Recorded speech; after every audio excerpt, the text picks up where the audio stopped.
Assalamualaikum warahmatullahi wabarakatuh. Hari ini saya nak menceritakan sebuah cerita tentang sebelum terbitnya matahari daripada sebelah barat. Sebelum itu saya nak ceritakan dulu tanda-tanda kiamat yang pertama. Tanda-tanda kiamat yang pertama sebelum terbitnya matahari daripada sebelah barat adalah matahari akan menghilangkan dirinya selama 3 hari. Ini juga disebutkan oleh Rasulullah SAW di dalam hadis yang sahih. Kata Rasulullah, ketika hari itu kalian bangun seperti biasa, lalu melaksanakan solat subuh seperti biasa. Tetapi jam 7, 8, suasana masih gelap. Kita pun tengok, dah pukul 7, 8, 9, tetapi suasana tetap gelap. Kita pun pada ketika itu melihat pada langit. Oh, mungkin dah hujan ni. Tunggu, jam 10, jam 11, kita pun melihat ni bukan hujan ni, sebab cuaca tetap sama, gelap seperti biasa. Maka ketika itu percayalah kita bahawa kata-kata Rasulullah SAW boleh jadi. Kita pun tunggu jam 1. Tok Bilal pun datang masjid. Tok Bilal berkata, nak azan ke? Tak, Zuhur dah masuk, tetapi cuaca tetap gelap. Wahai Bilal yang belajar ilmu hadis tentang kiamat, azan. Selepas itu kita bersolat seperti biasa. Ketika itu manusia pun telah banyak keluar berkumpul dan bertanya-tanya, apakah yang berlaku? Kenapa masih gelap? Apakah yang berlaku? Pada ketika itu manusia semua tertunggu-tunggu di dalam TV, di dalam berita, apakah huraian. Dan kita pun melihat pada keesokan harinya keluarlah berita tentang itu. Dan kita pun lihat ia adalah berlaku satu fenomena alam yang tiada huraian tentangnya. Pada malam itu kita pun tidur.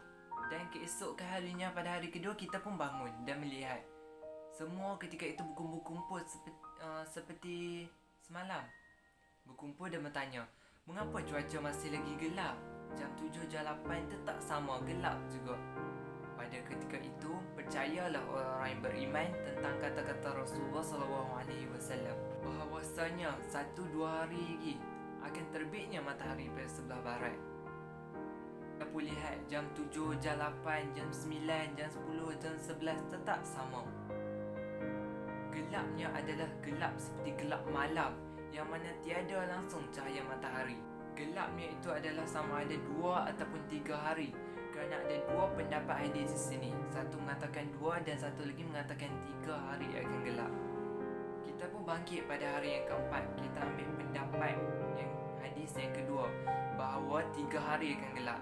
Pada hari keempat kita pun bangkit, dan ketika itu kita semua bangkit. Seluruh orang akan bangkit pada itu dan melihat.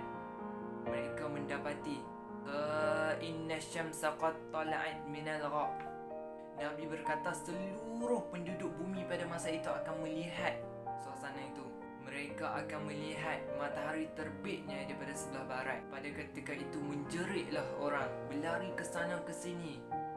Mereka menjerit dan berkata, itu dia matahari yang dikatakan oleh Rasulullah yang akan terbit di sebelah barat. Kata Rasulullah pada ketika itu, aminu ajma'un. Seluruh penduduk bumi beriman. Seluruh penduduk bumi beriman kepada Allah Subhanahu Wa Taala pada ketika itu. Pada ketika itu yakinlah kita bahawa kuasa Allah Subhanahu Wa Taala. Tetapi pada ketika itu iman tidak dapat lagi diguna pakai. Pada ketika itu semua orang berlari ke sana ke sini. Suasana menjadi tidak terkawal. Ada yang baru hendak balik ke rumah, menyarungkan tudungnya, menutup aurat, tetapi auratnya itu tidak diterima lagi. Ada yang baru berlari ke masjid, mengambil wuduk dan bersolat, tapi solatnya tidak boleh dipakai lagi. Ada yang ahli maksiat, berlari ke sana ke sini, berlari ke masjid, hendak bertaubat, tetapi taubatnya tidak diterima lagi. Kerana apabila terbitnya matahari di sebelah barat, maka tertutuplah pintu taubat buat selama-lamanya. Ada yang pada ketika itu sedang memerah susu kambing lembunya, lalu dia meninggalkan perkara tersebut serta-merta. Ada juga yang sedang menyusun bata binaannya, meninggalkan susunan bata binaan itu serta-merta. Ada yang sedang berurusan jual beli, maka ia menghempaskan semua harta duitnya. Nabi berkata, ada yang ketika itu berlari ke rumah masing-masing mengambil emas masing-masing. Nabi kata, Az-zabul ahmar, emas merah. Mereka mengambil emas-emas dan harta mereka, berlari-lari mencari rumah orang miskin. Lalu diletakkan semua harta dan emas itu di hadapan rumah orang miskin.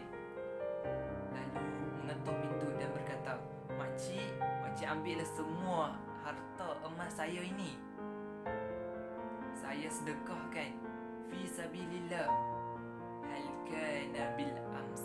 Alangkah indahnya jika sedekah ini semalam kamu berikan. Ia masih bermanfaat. Tuan-tuan, beramallah sebelum matahari terbit daripada sebelah barat. Sama-samalah kita mempersiapkan diri kita bagi menghadapi kemunculan Dajjal dan kiamat. Wabillahi taufiq wa hidayah. Wassalamualaikum warahmatullahi wabarakatuh.